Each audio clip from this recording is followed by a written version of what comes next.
Chers tous,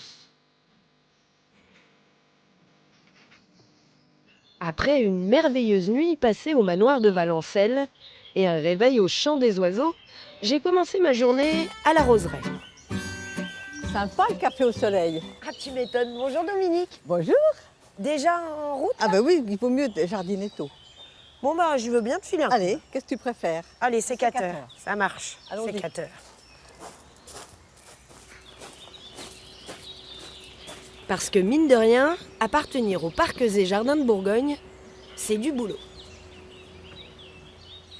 Alors tu vois, Amélie, il y a des rosiers de toutes les sortes. Ouais. Mais là, tu m'as donné un sécateur. C'est Ah bah pas tu vas tellement voir. l'époque. Oui, mais si, mais tu vas m'aider à enlever tout ce qui étouffe les rosiers.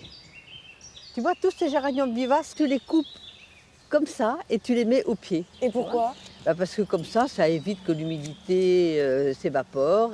Comme ça, et juste voilà. comme ça. Et puis en plus, c'est plus facile, tu n'as pas à ramasser. Ah, c'est bien, ça me convient, ça. Hein? Pas ramasser les mauvaises herbes. Tu passes combien de temps au jardin, hein? 3-4 heures à peu près par jour. Ah oui, quand même.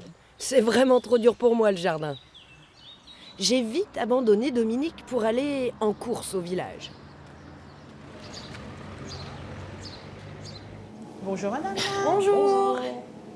Bienvenue à Saint-Père. J'ai eu de la chance. Merci, bonjour. Thierry et Corinne sont les meilleurs charcutiers du secteur. Eh bien, pour un pique-nique pâté de campagne, il y a du jambon persillé, de la terrine à la bière de Vézelay. Je vois que vous êtes médaillé là-bas, c'est pour quel pâté? Eh bien, le pâté de campagne et boudin noir aussi. Ben allons-y pour le pâté de campagne Alors, alors. pâté de campagne.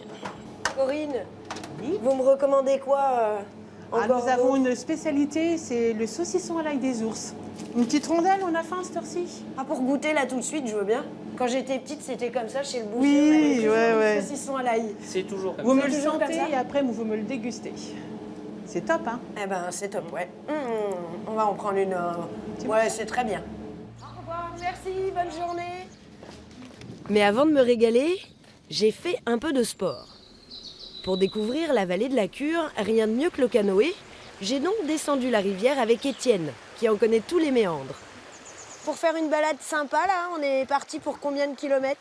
Alors, on peut partir pour 8 km. Et là, on va descendre la cure du barrage de Malassis jusqu'à Saint-Père.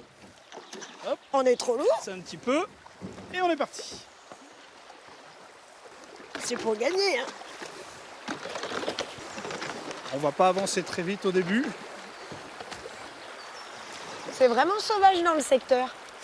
Oui, on a une grosse partie de la descente en canoë qui se passe en forêt. C'est vraiment typique des rivières morvandelles. Et là, on est vraiment sur la partie navigable très sympathique. Et même en juillet-août, il y a assez d'eau. On a une convention avec EDF qui nous permet d'avoir toujours un petit peu d'eau. On s'entend sur les lâchers d'eau et ça nous permet de naviguer tout l'été. Faites attention à la branche. Attention la branche. Voilà. Waouh! Et là, on découvre 2 ponts. Alors là, on est à Pierrepertuis. Donc devant vous, vous avez le pont Ternos, dit le petit pont romain, de par son architecture. C'est vraiment une des figures du coin. C'est un endroit qui est sublime avec au-dessus le viaduc où passe la route qui rejoint Pierrepertuis. C'est fait pour nous faire basculer parce qu'il est pile poil au niveau d'un rapide là. Alors oui, il y a une petite accélération, mais la rivière est très calme. Ça se prend tout seul. Ça nous permet de lâcher les paillets quelques instants. C'est ici qu'a été tournée la grande vadrouille, c'est ça? Voilà, sur le petit pont qu'on vient de passer, justement, celui-ci. Le fameux passage où Bourville porte De Funès sur ses épaules. Trop drôle. Vous vous souvenez de la scène? Sur la Cure, on a aussi croisé un pêcheur à la mouche, Franck. D'ailleurs, j'irai le voir demain.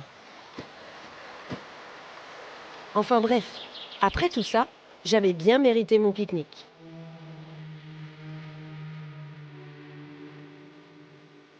En fin de journée, j'ai retrouvé Dominique.